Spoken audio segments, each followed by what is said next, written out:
In today's video, I'm going to teach you how to change private repository to public in Bitbucket. We'll walk through the exact clicks to make a private repository public, and I'll share a few tips so you understand what's changing and why. Before you start, remember that making a repository public means anyone on the internet can view its contents. Double check that no secrets, tokens, or confidential files are committed to the repo or its history.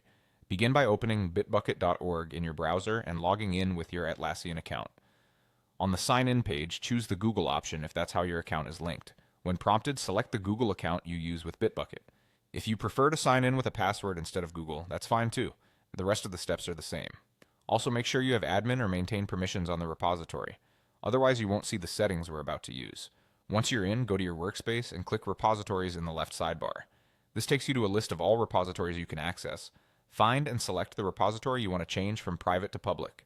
Opening the repository brings you to its main page. Next, look for repository settings in the left-hand menu.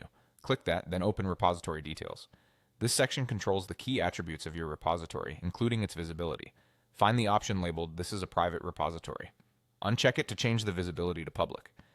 If you notice that the checkbox is grayed out and you can't change it, that usually means the parent project is set to private and is enforcing privacy for all repositories inside it.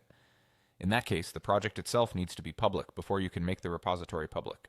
Once the project allows public repos, come back to this page and the checkbox should be available. After unchecking the private option, click Save Changes. Bitbucket will apply the update and your repository is now public. As a quick sanity check, look for indicators like a public label or the absence of a lock icon. From this point on, anyone with the repository URL can view its content without signing in. That's it. You've successfully changed a Bitbucket repository from private to public.